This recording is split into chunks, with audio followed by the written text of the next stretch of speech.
that? Why do some people, why are they successful, and when successful, highly successful, making billions of dollars for themselves, for their investors and so forth, and why some people, because of one or two major mistakes, are in the dustbin of, or the rogues gallery of destructors, I call them.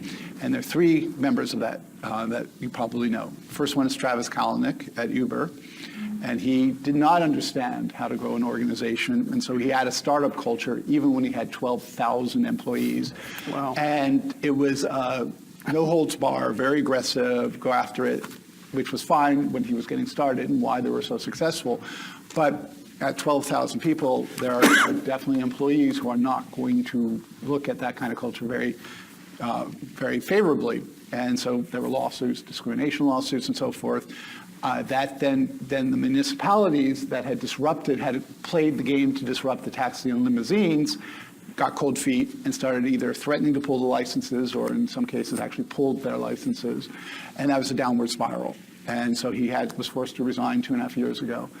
And his successor still hasn't fixed the business model. They're still unprofitable. They had an IPO 4 or 5 months ago.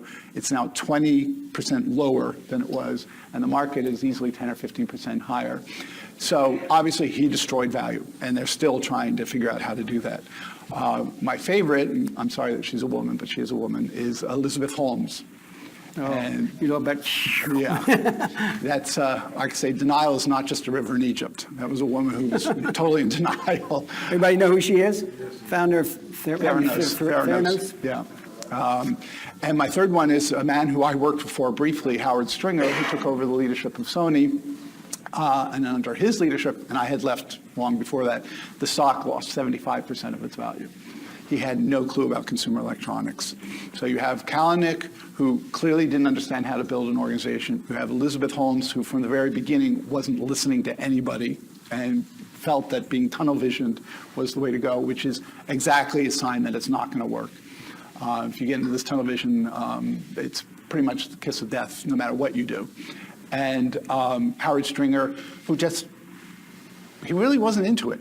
I had a meeting once where he had gotten a letter from the chairman of the board inviting him to become CEO because they were asking the guy who hired me to resign. And because Howard had restructured and turned around the Americas. And he said, I don't know if I want to be the CEO. I want to be the chief restructuring officer, but not the CEO. He just wasn't that into it, and it showed.